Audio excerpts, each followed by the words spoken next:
चक्रधर स्वामी की जय. वेळ भरपूर झालेला आहे. कार्यक्रम आपण 7ला सुरुवात केली, परंतु कार्यक्रम महिन्यातून एकदाच असतो. जेवण, गप्पा, बाकीचे कर्म आपले घरचे दररोजच असतात. मग ज्यावेळेस आपण इथं येतो ना, त्यावेळेस विचार टायमिंगचा करायचा नसतो, वेळेचा करायचा नसतो. संभाजीनगर येथील बजाजनगरमध्ये माझा स्नेह परमेश्वर कृपेने आणि परमेश्वराच्या शुभचिंतनाने घडून आणला आपल्यामध्ये. ही कंटिन्यू 15 वर्षापासून जी तुमची सेवा आहे ती खूपच गौरव कौतुक करण्यासारखी आहे. यात काही दुमत नाही. धर्म खूप मोठा आहे. पूजनीय माईम भटांना कन्फ्युजन होतं, ज्ञान पण होतं, परंतु अज्ञान पण तितकंच होतं. ते अज्ञान परमेश्वरांनी पहिल्या भेटीत पूजनीय माईम भटांचं काढून टाकलं. तेवढं भाग्य आपलं नाही, कारण आपण अनेक वेळा हे ज्ञान घेतलं. गेली 25 वर्षापासून दरवर्षी 15 ते 20 साधू संतांना बोलून वेगळ्या विषयावरती तुम्ही हे ज्ञानार्जनाचं काम केलं.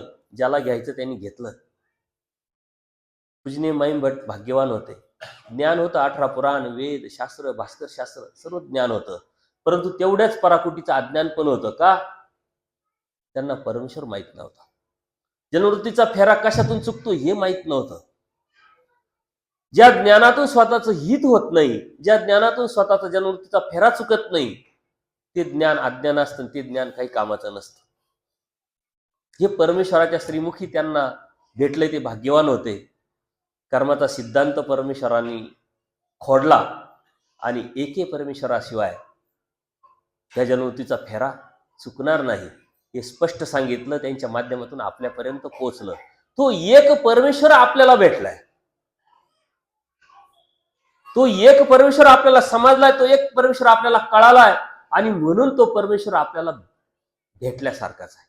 समजणं हे महत्वाचं आहे, कळणं हे महत्वाचं आहे. त्यांनी सांगितलेल्या कृतीवरती, त्या रस्त्यावरती, त्या धर्मावरती चालणं हे महत्वाचं आहे. जर कळालाच नाही, समजलाच नाही, लक्षातच आला नाही, तर आपण चालणार कसं, भक्ती करणार कसं? आणि म्हणून पूजनीय माईम भटांना परमेश्वरांनी जे सांगितलं, ती लीळा जर आपण समोर आणली,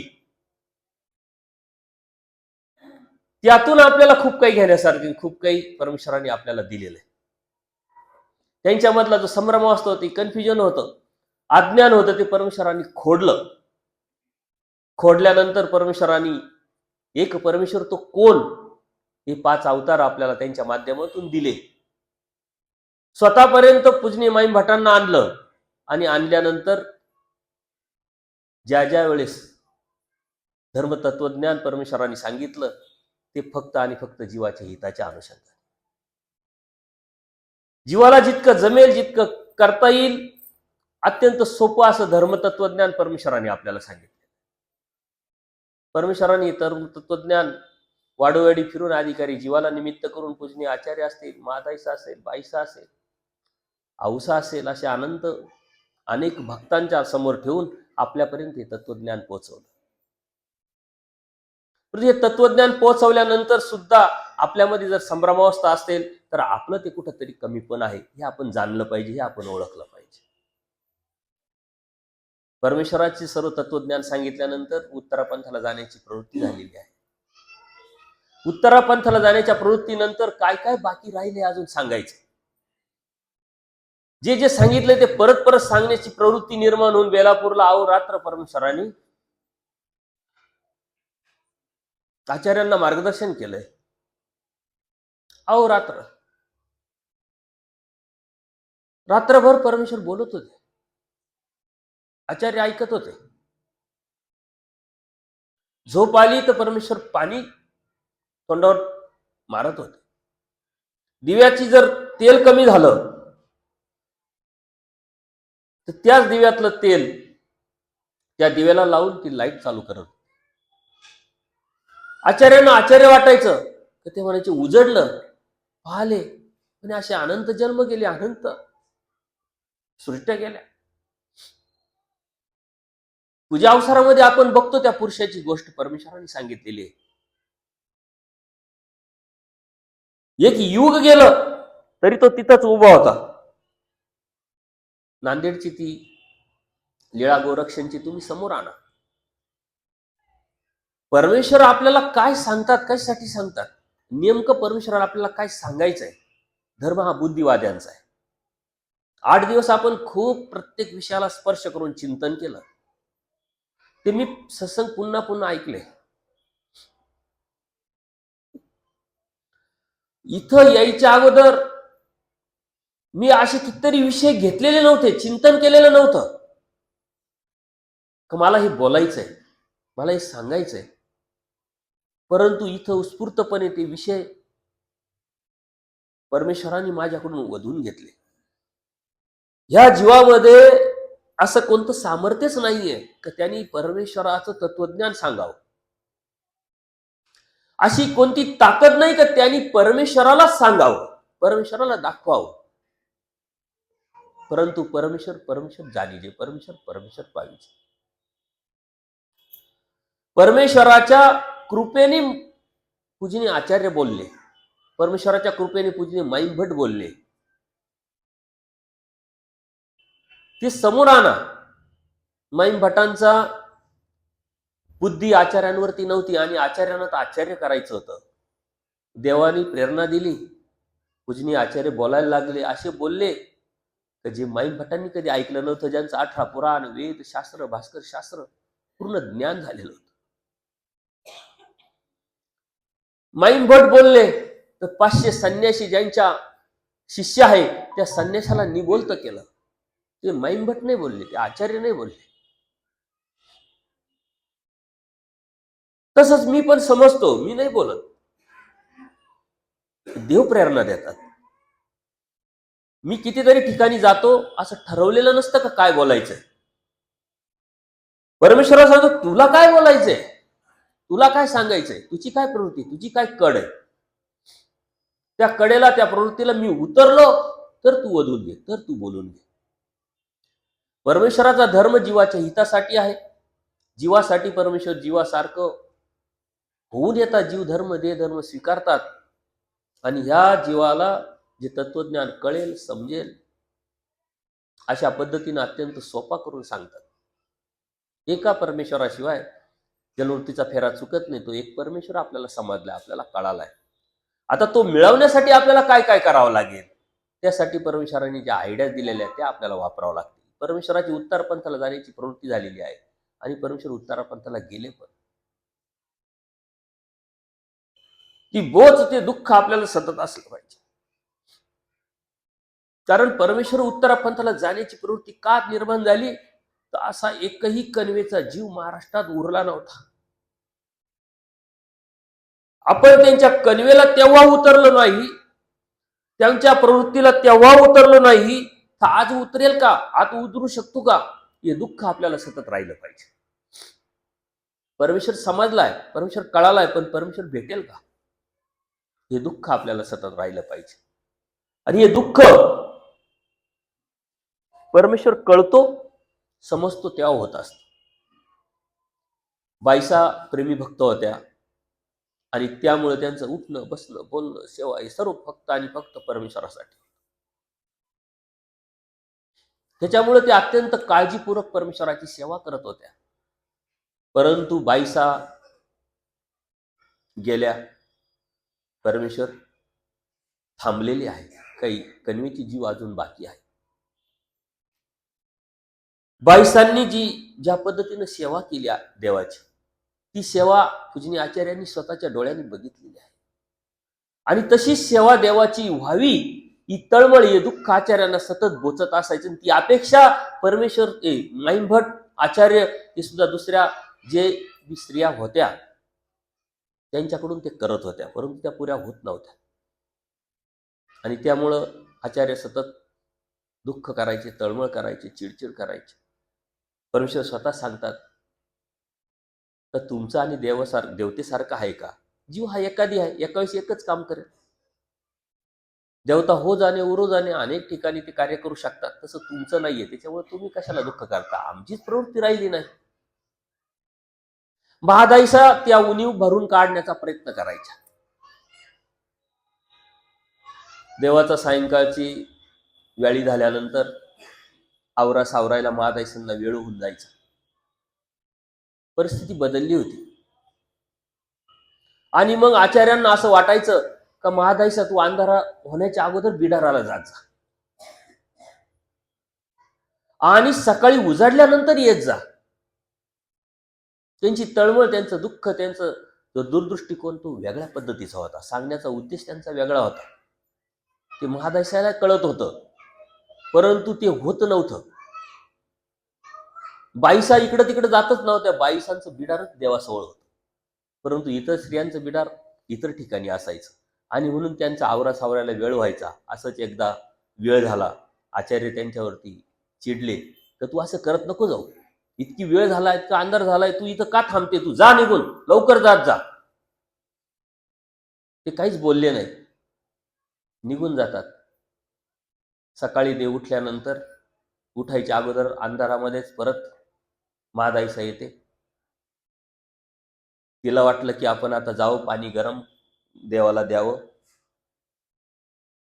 तुझ्या अवसराची व्यवस्था करावी बाईसांसारखी. आणि ह्या अंधारातच आलेल्या महादाईसाला आचार्य परत बघतात आणि परत ते चिडतात की तुला रात्री सांगितलं, समजलं नाही का? कळत नाही का? तू उजाडल्यानंतर येत जा, असं काही करत नको जाऊ. त्यांचा उद्देश वेगळा होता. हे चिडल्यानंतर देव बसलेले, देव बघतात आहे. आचार्यांची तळमळ देवाला समजते. आणि त्यावेळेस महादाईसा बोलता बोलता बोलून गेले, गप्प बसा म्हणे. मला माहिती आहे पुरीकर नागदेव, तुमचे डोके तसेच राहणार, तुमचे विचार अजून बदलले नाही. देवाजवळ येणं, उठणं, बसणं, देवाची सेवा करणं, यात कसलं आलंय पाप? कोण काय बोल याच्याशी काय मतलब आहे? परंतु आचार्यांचा जो उद्देश तिच्या लक्षात नाही आला असा म्हणून आचार्यांनी त्याच्या कानाडोळा केला. देवाला घेऊन आचार्य परत विहरणाला जातात. एका ठिकाणी जाऊन बसल्यानंतर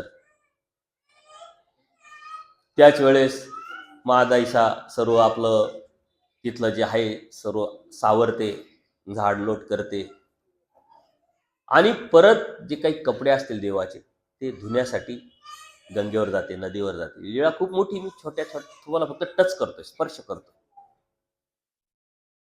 चिंतनीय लीळा इतक्या आहे का त्या एक एक लीळेवरती आपण 8-8 दिवस बोलू शकतो. एक लीळेवर 8 दिवस बोलू शकतो, देवाने प्रेरणा दिली तर. कारण त्यात एवढं गहनत्व आहे. पण आपण फक्त गोष्टी रूपात ऐकतो, बघतो, चालतो, चाललंय पुढे. महादाईसा गेल्यानंतर कपडे धुवून येताना दिसल्यानंतर देव समोर दिसताय, आचार्य आहे. आणि महादाईसाला सहजच वाटतं, नॅचरली, की देवाला डावलून कसं जावं, म्हणून परत दंडोत करायला जाते. आणि दंडोत करायला गेल्यानंतर परत आचार्य चिडतात का रुपे तुला कळत नाही? रात्रीच्या रात्री लेट झाली, सकाळी तर सकाळी लवकर आली. आता आम्ही इकडे येऊन बसलो, इथे बी आली. हे ब्राह्मण लोक काय बघतील, काय बघतील, काय समजतील?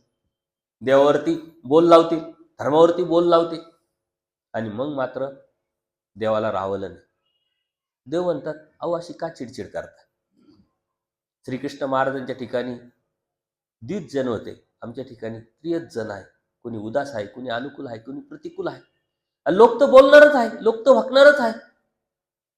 भकणाऱ्या लोकांचं तोंड काय धरता येतं का? आपल्याकडे म्हण आहे, मारणाऱ्याचा हात धरता येतो, पण बोलणाऱ्याचं तोंड धरता येत. देव आचार्यांना समजावतात, त्यांची तळमळ जाणतात. ते म्हटले, अहो आम्हीच आता प्रवृत्ती सांडवली, तुम्ही तरी काय करणार? प्रवृत्ती झालेली होती. जो अभिमान परमेश्वराने घेतला होता महाराष्ट्राचा, तो सोडलेला होता. आणि ह्या भक्तांना तळमळ होती, इच्छा होती तशा पद्धतीची देवाची सेवा करायची. आणि मग देवानी सांगितलं की बाईसांचं बिडार काय दुसरीकडे होतं काय? आमच्या जवळच होतं. महादाईसाला तिथं देव परवानगी देतात का तुम्ही इथंच बिडार घेऊन या. आणि मग आचार्य थोडे सावध होतात. सावध झाल्यानंतर मग देव म्हणतात की कसं वागावं आम्ही, कसं राहावं, समजत नाही देवा. ही जी असुविधा आमच्याकडून होती त्याचं दुःख आम्हाला होतं.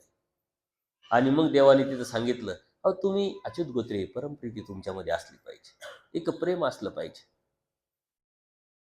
तुम्ही एकामेकाचा आदर केला पाहिजे, एकामेकाची भेट घेतली पाहिजे. एकमेका भेटल्याचा पाडू सुंदरपैकी सूत्र परमेश्वराने तिथं सांगितलं. एकमेकाच्या भेटल्यानंतर परमेश्वर भेटण्याचं गोमट परमेश्वराने आपल्याला दिलेलं आहे. म्हणून आपण एकमेकाला भेटलो पाहिजे. तो वासनिकाला भेटला पाहिजे, साधू वासनिकांना भेटला पाहिजे, साधू साधूंना भेटले पाहिजे. पण त्या भेटण्यामध्ये तो भाव असला पाहिजे, तेव्हा ते गोमट लागणार आहे. नुसतंच भेटणं खेटणं जर असेल तर तो भाव नाही. आतून ते प्रेम असलं पाहिजे, आतून ते आपुलकी असली पाहिजे, आतून ते परमेश्वर भेटण्याची एक फिलिंग निर्माण झाली पाहिजे. आणि ती फक्त निरपेक्ष भावाने निर्माण होते, निस्वार्थ भावाने, अहेतुक भावाने परमेश्वर भेटावा या उद्देशाने होत असते. देवाने सर्व साधकांना भिक्षा मागायला लावली, कशासाठी? त्यांना खायला भेटत नाही, एका ठिकाणी बसले तर ते देव त्यांना देऊ शकत नाही. त्या भिक्षेच्या माध्यमातून देवाची शोधणी करायला लावली. एकमेका भेटल्याचा पाडूचा ही शोधणी आहे. कुठं देव भेटेल, कोणाकडून भेटेल, कोणाच्या माध्यमातून भेटेल, कोणाकडून कळेल, कोणाकडून समजेल, हे सतत आपल्या मनामध्ये जर भावना निर्माण झाली आणि समाज काय म्हणेल या रोगातून, या विचारातून आपण जर बाहेर पडलो तर परमेश्वर आपल्यापासून दूर नाहीये. परमेश्वर काय म्हणतात, आम्ही तुमच्या पाठी आहे. पण पाठ आपल्याला दिसत नाही. ती पाठ पाहण्यासाठी आपल्याला चिंतन करावं लागेल लीळेंचं. परमेश्वराच्या कृपेने आपल्याला जे दिलंय, हे भांडवल शास्त्राचं जे दिलंय ते अत्यंत गहन आणि अत्यंत मोठं आहे. कितीतरी सत्य असं आहे की जे आपल्यापर्यंत आलं नाही. 50% सत्य लिखित आहे आणि 50% सत्य परमेश्वराचं धर्माचं ते अजूनही अलिखित आहे. ते शोधावं लागेल, त्या शोधण्यातून आपल्याला मिळवावं लागेल. आपल्याला परमेश्वराचा धर्म परमेश्वराने दिलाय, परंतु आपल्याला तो किती भेटलाय आणि आपण तो किती समजून घेतलाय आपल्या बुद्धीच्या जोरावरती, त्यावरती परमेश्वराच्या प्राप्तीचं जे चिंतन आहे, परमेश्वराच्या प्राप्तीत जे फिलिंग आहे, परमेश्वराच्या प्राप्तीत जी प्रचिती आहे, आपल्याला ती भेटेल. अन्यथा आपण धर्मात आहोत परंतु धर्मात नाही, असं जर असेल तर काही उपयोगाचं नाही. आपलं अज्ञान, आपलं अन्यथा ज्ञान, परमेश्वर कशातून भेटणार आहे हे आपल्याला न समजल्यामुळं आपण वेगळ्या परंपरेमध्ये अडकलेलो आहे. आणि या परंपरेच्या आपल्या अज्ञानाच्या कारणाने बऱ्याच चुकीच्या गोष्टी, धारणा आपल्यापर्यंत येता आलेल्या आहेत. हे काम, ही सेवा परमेश्वराने आपल्याला दिलेली आहे आणि म्हणून आपण ते संशोधन करावं, आपण समजावं, आपण समजून घ्यावं आणि इतरांना शहाणं करावं. आपल्या मूर्खपणामुळे आज हजारो आश्रम निर्माण झालेले आहेत, आपल्या फक्त अज्ञानामुळं आणि आपल्या मूर्खपणामुळे. आपल्या मूर्खपणामुळं, अज्ञानामुळं आज हजारो संन्यासी वादात पडून कोर्टात जात आहे. माझे संपर्क आहे, एक रियल गोष्ट तुम्हाला सांगतो, अनुभव सांगतो. ते न्यायाधीश जरी असला, ऑफिसर जरी असला, तर संसार आहे, कटकट आहे, घरचा वाद आहे. ते शांती मिळवण्यासाठी संन्याकडे जातात, साधू संतांकडे येत असतात. ते किती मोठा असो, कारण सांसारिक जी झळ आहे ती कोणाला लागणार नाही, कोणाला लागत नाही, सर्वांना लागते. परंतु त्यांच्या कोर्टामध्ये 1-2 महानुभाव संन्यासी केस घेऊन गेले. त्याच वेळेस नेमकं त्यांना घरामध्ये काही वाद झालेला असेल, किटकिट असेल, आणि त्यांच्या मनामध्ये अशी भावना येत होती का कुठंतरी साधूंकडे जावं, बसावं, आपलं मन शांत करावं. आणि त्याच वेळेस ती केस तुमच्या समोर आल्यानंतर त्यांना काय वाटलं असेल, केस होती इस्टेटीची. ते त्यांना विचारता का तुम्ही तर संन्यासी, पण संन्यासी असलं म्हणून काय झालं, इस्टेटीचा प्रश्न. तेव्हा त्या संन्यासातलं जे खोलपण जर त्यांना जर समजलं, जाणवलं, तर ते संन्यासाकडे पाहू शकत नाही. आणि अशा कारणामुळं अनेक संप्रदाय आपल्याकडे अपमानास्पदक बोलतात. तुम्ही कुठपर्यंत फेसबुकवरती आहे आणि बाहेरच्या कुठपर्यंत धर्माच्या अनुषंगाने कानोसे घेतात हे मला माहीत नाही. हा चेष्टेचा विषय झालेला आहे. आणि ही खंत, हे दुःख मी बोलून दाखवत असतो. जे चुकीचं आहे ते चुकीचं आहे. त्यानंतर संन्यासी आहे, निष्ठेचे वाद, संन्यासी आहे आणि मनतीचे वाद, संन्यासी आहे आणि तुमचे असे वाद. मला आता एक पोस्ट आली होती, मी वाचून दाखवली गाडीमध्ये नितीनला. संन्यासी आहे, परंतु तो काय काय करत होता आणि कशा कशा अडकला होता. त्या संन्यासपणाला परमेश्वराने अत्यंत सुंदर असं व्याख्या आपल्याला सांगितलेली महादायसांच्या निमित्ताने. संन्यास म्हणजे एक दिवसाची प्रक्रिया नाही आहे. खटकी दाबली आणि कपडे घातले, संन्यास पण निर्माण झालं. ही प्रोसेस आहे. पहिलीतला मुलगा दुसरीत जातो, तिसरीत जातो, 10वीत जातो, मग ग्रॅज्युएट होतो, मग कलेक्टर. ही प्रोसेस आहे. तसं नामधारक हा वासनिक होतो, प्रोसेस आहे. वासनिक हा दीक्षित होतो, प्रोसेस आहे. दीक्षित हा अनुसरला होतो, प्रोसेस आहे. अनुसरलेला चर्यवंत होऊन परमेश्वरापर्यंत जातो, प्रोसेस आहे. राग, देश, काम, क्रोध, मद, मत्सर याचा त्याग म्हणजे संन्यास. संन्यासाची व्याख्या देवाने सांगितली, पण संन्यासाच्या व्याख्यात बसणं एवढं सोपं नाही. एक प्रोसेस आहे. ती कधी होईल? 4 वर्षांनी होईल, 5 वर्षांनी होईल, 10 वर्षांनी होईल. पण आपण सहज बोलतो, हे संन्यासी, हे अनुसरलेले, हे दीक्षित आहे, हे बाबा आहे.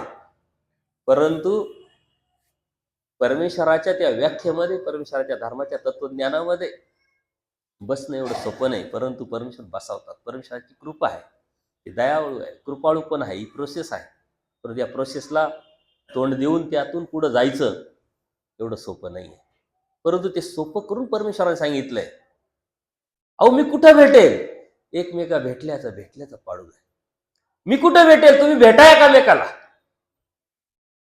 तुम्ही समजून घ्या एकामेकाला, एकामेकावरती प्रेम करा, आपलेपणाने जवळ करा, मी भेटेल. किती सोपं तत्व आहे. आपण कुठं शोधतो देवाला? देव तर आपल्याच आजूबाजूला आहे, परंतु ते समजलं पाहिजे. मग भेटून करायचं काय? भेटून काय गप्पा मारायच्या? भेटून काय देवाणघेवाण करायची, व्यवहार करायचा, पैसा घ्यायचा, पैसा द्यायचा, काय करायचं काय? परमेश्वर म्हणताय भेटल्यानंतर काय करायचंय? चर्चा करायची, चिंतन करायचंय, मग नूतन होणार आहे तुम्ही. भेटल्यानंतर काय करायचंय? सावध करायचंय. भेटल्यानंतर करायचं काय? पडल्याची शुश्रूषा करायची. कशावरून पडेल तो, कशावरून काढणार आहे? पण आपण भेटत नाही, म्हणून संघटना महत्वाची आहे. म्हणून वासनिकच हे करू शकतो. साधू संत भेटत असतात कार्यक्रमात. मी अत्यंत आतमध्ये गेलेलो आहे. मी वासनिक दशेत सुद्धा आतमध्ये गेलेलो आहे. मी मार्गांमध्ये फिरलो, साधू संतांमध्ये फिरलो, विचारधारा जाणल्या. परमेश्वराने सांगितलं तत्वज्ञान, हे जे थिअरी तत्वज्ञान, प्रॅक्टिकल किती आहे हे समजून घेतलं. त्याचा फोलपणा, त्याचं खरेपण, त्याचं खोटेपण. म्हणून कोण करू शकतो याचं जेव्हा चिंतन केलं, तेव्हा फक्त हाच वर्ग मला दिसला. आमच्यामध्ये गुळगुळीतपणा निर्माण झालेला आहे. आमच्यामध्ये ते प्रेम नाही निर्माण होऊ शकत, कारण तुम्ही तो आमच्यामध्ये भ्रम निर्माण केलेला आहे. आता नाही का बोलता बोलता परमपूजनीय, परमहंस, आचार्य, स्नातस्वर्गी, हे ते ते ते हे बिरुद आम्ही ऐकून आहे ना, आम्ही आहे ना, आमचे माथे ठिकाणावर नाही राहिले, डोके खराब झाले आमचे. आम्हाला विनाकारण असं वाटतं, अरे आम्ही खरंच असे आहोत काय? आम्ही चिंतन केलं, तिथून सावध झालं पाहिजे. हे तर खरं विखो आहे. परमेश्वर काय म्हणतात? विखो एक मुख, विखो तो अनंत मुख. हे विक आहे, हे विषय आहे. क्षणोक्षणी त्याग करायला लावला. आम्ही त्यावेळेस हुरळून नाही गेलो पाहिजे. आम्ही स्वतःला नाकारलं पाहिजे. ज्या आचार्यांनी आचार्य पद मिळून सुद्धा नाकारलं स्वतःला. का भानगेडीच्या डोंगरातून आचार्य आल्यानंतर देवाला आचार्य पद दिलं का आचार्यांना? नाही. आचार्य उत्तरापण जाण्याच्या अगोदर, देव उत्तरापण जाण्याच्या अगोदरच आचार्यपद दिलं होतं. आणि आचार्यपद मिळाल्यानंतर सुद्धा भानखेडीला आचार्य गेले होते. त्यांनी ते आचार्यपद स्वीकारलं नव्हतं, स्वतःला नाकारलं होतं. आम्ही कशा कशात अडकलो आणि तुम्हाला कशा कशात अडकवतोय हे तुम्ही समजून घेतलं, ते आपल्याला कळेल, समजेल. वेळ भरपूर झालेला आहे. चिंतन आपल्याला खूप करण्यासारखं आहे, परंतु वेळेचं भान ठेवून मी उरकत घेतो. कार्यक्रम होत राहतात, होत राहतील. परत मार्चमध्ये आपला कार्यक्रम आहेच. एक वेगळे विषय घेऊन, एक वेगळं चिंतन घेऊन, त्यावेळेस परत पुन्हा त्या कार्यक्रमाला एक उंची आपण निर्माण करण्याचा नक्कीच प्रयत्न करणार आहोत. लीळा भरपूर आहे, चिंतन भरपूर आहे, खंत भरपूर आहे, तक्रारी भरपूर आहे, पण धर्म आपला आहे. आपला धर्म आपल्याला राखावा लागणार आहे, आपल्याला सांभाळावा लागणार. का? त्या परमेश्वराला आपली गॅरंटी होती. जी आपल्याला आपली गॅरंटी नाहीये, त्या परमेश्वराला आपली गॅरंटी आहे. आचार्यांना देव काय म्हणताय? माझ्याकडून 2-4, तुझ्याकडून 5-7. देवाला आचार्यांची गॅरंटी. आचार्यांना कोणाची गॅरंटी होती? अहो ह्या धर्माला अनंत जीव लागणार आहे याची गॅरंटी होती, म्हणून लीळाचरित्र, म्हणून सूत्रपाठ आपल्यापर्यंत पोहोचलं. आपली गॅरंटी आचार्य नाही, म्हणून आचार्य सांगितलं ह्या देवाकडून जो उद्धारणार नाही तो मी धाडून सांग. किती गॅरंटी आहे, पण आपल्याला आपली गॅरंटी आहे का? आपल्या देवाची गॅरंटी आहे का? हे आपण जर समजून घेतलं, जाणून घेतलं, तरच परमेश्वर आपल्याला काहीतरी कुठंतरी फिलिंग कळेल, काहीतरी समजेल. देवाने आपल्याला चॅलेंज करून गेलेले, देवाने आपल्याला आव्हान दिलेलं आहे. हे कलियुग आहे, या कलियुगामध्ये हा जीव विषयराम आहे. मिनिटा मिनिटाला, क्षणाक्षणाला हजारो विषय आहे, आणि या विषयाला लाथाडणारा, या विषयाला नाकारणारा एखादा साधक तयार व्हावा, ही परमेश्वराची अपेक्षा व्यक्त करून परमेश्वर गेलेले. म्हणून अस्ति परी परमेश्वराने सांगितलंय विकार विकल्प शून्य. शून्य सांगितलंय, नष्ट करू शकत नाही, विकारा वेगळा जीव झालाच नाही, आणि इकडे शून्य तो करायला लागले. याचा अर्थ काय की ह्या कलियुगातला जीव विषयाराम आहे आणि तो 100% आहे. मग आपल्याला करावं काय लागेल? 100वर 99, मग 98, मग 97, मग 96, मग 94, 95 असं जावं लागेल ना. झिरो येतो कुठं? 100 नंतर की एकाच्या अगोदर? झिरो एकाच्या अगोदर येतो. झिरो येतो मग 1 2 3 4 होत. आपण 1 2 3 मध्ये नाही, आपण डायरेक्ट 100 मध्ये. आपल्याला रिव्हर्स यायचं आहे, रिव्हर्स गिअर टाकायचा आहे. परमेश्वराला प्राप्त करण्यासाठी रिव्हर्स गिअर टाकावा लागतो, पुढचा गिअर नसतो टाकायचा. आचार्यांनी रिव्हर्स गिअर टाकला का? गुंड होते, नंगी तलवार घेऊन फिरत होते का? त्यांना त्या ताकदीचा अभिमान नसेल काय? गर्व नसेल का त्यावेळेस? का ते रस्त्याने चालल्यावर चांगली चांगली घाबरतात, राजे सुद्धा सिक्युरिटी मागतात. पूजनीय माईम भट्टांनी रिव्हर्स गिअर टाकला का? 18 पुराण, वेद शास्त्र, भास्कर शास्त्र, कोणी पंडिताला हरवायचे एवढा अहंकार त्यांना निर्माण झालेला होता, आणि त्या अहंकारापोटी देवाला हरवायला आले होते. परंतु देव भेटला आणि रिव्हर्स गिअर टाकला. आपण रिव्हर्स गिअर टाकत नाही, आपले गिअर सारे पुढचे पडत राहतात, आणि म्हणून देव आपल्याला भेटत नाही. आपण रिव्हर्स गिअर टाकला पाहिजे, आपल्या वैचारिक माध्यमातून, तात्विक माध्यमातून, त्यागाच्या माध्यमातून. ही फिलिंग आपल्याला शास्त्रातून आली पाहिजे, चिंतनातून आली पाहिजे. सांगण्यासारखं खूप आहे, परंतु तुमचा काही अजून एखादा प्रश्न असेल तर आपण परत त्याला उजळणी द्यायचा प्रयत्न करू, कारण वेळ भरपूर झालेला आहे. येण्याचा उद्देश तुमची, यांची सर्वांची भेट घालून देणं, पूर्वी मेळावे घ्यायचे वासनिक जागृतीच्या माध्यमातून, आणि मी एक विचार मांडायचा की वासनिकांना जोडणं अत्यंत सोपं आहे. तर साधू संतांच्या खिशातल्या फोनच्या डायऱ्या एकत्र करायच्या, वासनिकांना जोडल्या जाईल. आता त्या डायऱ्या राहिल्या नाही, मोबाईलमध्ये सारे सेव्हिंग झालेले आहे, त्याच्यामुळे ती मोबाईल जोडणं एवढं सोपं नाही राहिलं. परंतु साधू संतांनी जर ठरवलं तर वासनिकांना पटकन जोडल्या जाईल. परंतु असा कोणता साधू आजपर्यंत तुमच्याकडे आले 4 वासनिकांना घेऊन आले आणि भेटी घालून दिले? असं होत नसतं. माझ्या खिशातला जो वासनिक आहे, माझा शिष्य आहे, तो तुमच्यापर्यंत कसा येणार नाही याची काळजी मी घेत राहतो, कारण ते माझं बिझनेस आहे. बिझनेसच करायला लावलाय देवानी, परंतु देव मिळवायचा बिझनेस, देव प्राप्त करण्याचा बिझनेस. आम्ही ते सोडून बाकीच्या बिझनेसमध्ये घुसलो, आणि म्हणून देव आपल्यापासून दुरावतोय. 850 वर्ष झाली आपण असं होतं, 850 वर्ष झाली. त्याचं दुःख व्हायला पाहिजे तर आपण बोलून जातो पटकन. आणि तो देव कसा जवळ करायचा? देवानी देव मिळवण्यासाठी सृष्टी निर्माण केली, आपल्याला आणलं, आपल्याला तत्वज्ञान सांगितलं, स्वतः अवतार घेऊन ओळख दिली, आणि धर्म तत्वज्ञान सांगितलं. हे तत्वज्ञान किती गण आहे, किती मोठं आहे, आपण आपल्या स्टेजवरती सांगतो. समाजापर्यंत नेईल कोण? सांगेल कोण? देवाची परत येण्याची वाट पाहत आहे का? नाही तर पुन्हा संबंध सांगितलाय म्हटल्यानंतर देव तर येणार नाही. देव येणार नाही, मग जबाबदारी कोणाची? आपली. ती आपली जबाबदारी कधी वाटेल? जेव्हा धर्म आपल्याला वाटेल. आपल्याला धर्मच वाटत नसेल तर आपली जबाबदारी कशी वाटेल? धर्म आपल्याला वाटला तर मग परमेश्वर आपल्याला वाटेल. पहिले परमेश्वरावरती बुद्धी, मग परिवारावरती बुद्धी. हे सन्निधानातही होतं आणि असन्निधानातही तसंच आहे. पहिले परमेश्वर कळावा लागतो, परमेश्वर समजावा लागतो, आणि मग तुमच्या आमच्यातलं प्रेम वाढेल, मग एकमेका भेटल्याचा पाडूजाय होईल. तुमच्यावरची बुद्धी नाही, ही देवाची बुद्धी, देवाची, परमेश्वरावरची बुद्धी, धर्मावरची बुद्धी, त्यातून मग परमेश्वर भेटणार आहे. देवाच्या श्रीमुखीचं काय आहे आणि श्रीमुखीचं नसताना आपल्या डोक्यात किती घातलंय हे जर काढलं ना, तर 50% तत्वज्ञान श्री मुखीचं नसताना आपल्या डोक्यात घुसवलं. कारण परमेश्वराने या ज्या गोष्टी सांगितलेल्या आहेत या स्पष्ट, पारदर्शक, सरळ सरळ सांगितल्या, सरळ सरळ. त्याच्यानंतर मग बऱ्याच वासना आल्या, विचारधारा आल्या, त्यानंतर टीकेच्या माध्यमातून विचारधारा आल्या. परंतु आपली बुद्धी अत्यंत तल्लक असली पाहिजे, सावध असली पाहिजे, कुशाग्र बुद्धी निर्माण केली पाहिजे, का जी पूजनीय माईन भटांकडे होती, जी पूजनीय आचार्यांकडे होती. निर्णय क्षमता होती का काय योग्य, काय अयोग्य, काय आपल्यासाठी, काय आपल्यासाठी नाही, काय देवाने सांगितलंय आणि काय देवा व्यतिरिक्त सांगितलंय, किती सत्य आपल्यापर्यंत पोहोचलंय ना अजून असं किती सत्य आपल्यापर्यंत पोहोचायचंय. याच्यासाठी आपल्याला स्वतः लगे राहू, धर्माला लगे राहू म्हणजे लागून राहावं लागेल, सतत लागून राहावं लागेल. त्याच्यासाठी मग असे कार्यक्रम, त्यासाठी एकामेकाचं भेट, त्यासाठी एक आपलेपण निर्माण होण्यासाठी कार्यक्रम घेणं गरजेचं आहे. तुम्ही खरोखर खूप सुंदर कार्यक्रम करतात. मी मीटिंग झाली, त्या मीटिंगमध्ये सर्वांना सांगितलं की मी संभाजीनगरला जाऊन आलो.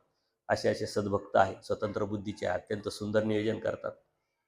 12 पौर्णिमा, 12 सत्संग, 12 साधू, वेगवेगळे विषय, परत नवरात्र आहेच, परत वेगवेगळे सत्र होतातच, वर्षाचं पूर्ण नियोजन अगोदरच केलेलं असतं. हे सर्व सुंदरपणे त्यांना मी सांगितलं तुम्ही करू शकता. ही प्रेरणा वासनिकांना द्यायची असते. आणि म्हणून आज येण्याचा उद्देश तुमच्याकडं हाच होता आणि यांना घेऊन येण्याचा उद्देश तोच होता. त्यांनी त्यांचे विचार मांडले, जोडले. माणसाला जोडले पाहिजे. गुरुजी जोडताय, स्थानाच्या माध्यमातून माणसं जोडताय. कितीतरी दुर्मिळ स्थानावरती. आता मी मागच्या आठवड्यात त्यांचा व्हिडिओ बघितला आणि त्यांना मी हे पण टाकलं की काळजी करून एकटेच मोटरसायकलवर, तर ज्या माहूरला देवाने जायला नाही सांगितलं तिथं जाऊन सर्वांना दर्शन देता येईल. आणि असं आपण काय करतो, जरी गेलो असेल माहूरला, मी एकदाच गेलो वासनिक दशेमध्ये, ते बी मला फसून नेलं होतं एखाद्या. मी म्हणलं देवाने नाही सांगितलं कशाला नाही जायचं. गेल्यानंतर कळालं का अरे आपण माहूरला पोहोचलो, म्हणलं चला देवाचीच इच्छा आहे असं समजून आपण फिरावं. परंतु मग काय केलं, देवदेवशिरीला गेलो, तेवढंच गेलो, पुढे गेलोच नाही. मग त्या भेटी तळं वगैरे काय कंटाळा करतो किंवा जायचं जाऊ द्या आता चला रिटर्न. परंतु जिथं कोणी जात नाही अशा स्थानावरती जाऊन आले. गुरुजींनी तो व्हिडिओ सर्व लोकांना पाठवला. प्रत्येक जण तळमळीचे आहे. अनेक वासनिक इथं तळमळीचे आहे. वासनिक शब्द मी स्पेशली वापरतो, तर ती तळमळ मला त्यांना दिसते. हे फिरताय, जाताय, रणजित आहे, ठाकूर गुरुजी आहे, माझ्याबरोबर आलेली सर्व मंडळी आहे, बाबूराव पाटील आहे, तुम्ही आहे. तळमळ कशासाठी? फक्त देव कळालाय, देव समजलाय, देव भेटावा, हीच उद्देश आहे, हाच भाव आहे. आणि म्हणून वासनिकांना जोडल्यानंतर या गोष्टी पुढं कितीतरी मोठ्या प्रमाणात होऊ शकतात. आणि म्हणून हा प्रयत्न परमेश्वर कृपेने, साधू संतांच्या शुभचिंतनांनी, आपल्या सर्वांच्या वैचारिक प्रेरणेतून आपण पुढं घेऊन जात असतो. आज तुम्ही मला बोलवलं, या सर्वांना बोलण्याची संधी दिली. वेळ झालाय, तुमची सिस्टम वेगळी आहे. आल्यानंतर तुम्ही मग देवाला विडा वाहतात, मग पूजा करतात, देवपूजा वंदन करतात. ती आमच्यामुळं तुमच्या देवपूजेमध्ये खंड पडला की बाबा ह्या गोष्टी झाल्या पाहिजे. देवपूजा होत राहते, देवपूजा करता येते. मी तुम्हाला मागच्या वेळेस एक विचार मांडला, साऱ्या धर्माच्या देवपूजा एकत्र करा, सकाळ दुपार संध्याकाळी देवपूजा करत राहा, देव भेटेल का? हा बुद्धीशी निगडीत असलेला विषय. देवपूजा हे साधन आहे, हे साधन आपण केलंच पाहिजे, त्याने योग्यता पात्रता होत राहते. आणि अशा कितीतरी सस्पेन्स गोष्टी आहे धर्माच्या, कितीतरी सस्पेन्स की ज्या तुम्ही कधी ऐकल्या नाही आणि कधी कोणाकडूनही तुम्हाला ऐकायला भेटणार नाही. कितीतरी सस्पेन्स गोष्टी, त्या सस्पेन्स गोष्टी कोणी काढत नाही, कोणी बोलत नाही. का? बोलण्याचं कारण नाही. तुमच्याकडे आले काय घेणार? आज युट्यूबवरती काय चाललंय? स्मृतीस्थळाची पोथी, अजून मूर्ती ज्ञान, अजून 22 दोष, अजून हेच. परंतु तुमची कोण आहोत, आले कशासाठी, करायचं काय आहे, काय केल्याने तुम्हाला देव भेटणार आहे, ही फोड आपली झाली पाहिजे. ते जर समजलं तर याचं महत्व आहे. मूर्ती ज्ञानाचं महत्व कधी निर्माण होईल तुम्हाला? त्या मूर्तीने आपल्याला काय सांगितलंय आणि त्या मूर्तीला मिळवायसाठी आपल्याला पहिले काय करावं लागेल, आपल्यामध्ये काय निर्माण करावं लागेल, तेव्हा मूर्ती ज्ञान. स्मृतीस्थळ पहिले लीळाचरित्र समजूया, मग स्मृतीस्थळ. बरं, ते स्मृतीस्थळ समजल्यानंतर ते आचरणात आणायचंय का फक्त सांगायचंय, फक्त व्हिडिओ काढून लोकांना पाठवायचंय? हा उद्देश नसला पाहिजे. उद्देश लोकांना जागवण्याचा. देवानी काय केलं, प्रवृत्ती निर्माण झाली आणि मायेकरवी जागवलंय ना. देवानी जागवलं, मग आपण काय झोपायचंय काय? आपण हे जागवायचंय. आपण पहिले जागे व्हा आणि नंतर इतरांना जागे करण्याचा प्रयत्न करा. हाच संदेश घेऊन आज आपण या कार्यक्रमाचे आटोपता घेऊ. सर्वज्ञ श्री चक्रधर स्वामी की जय. दंडवत.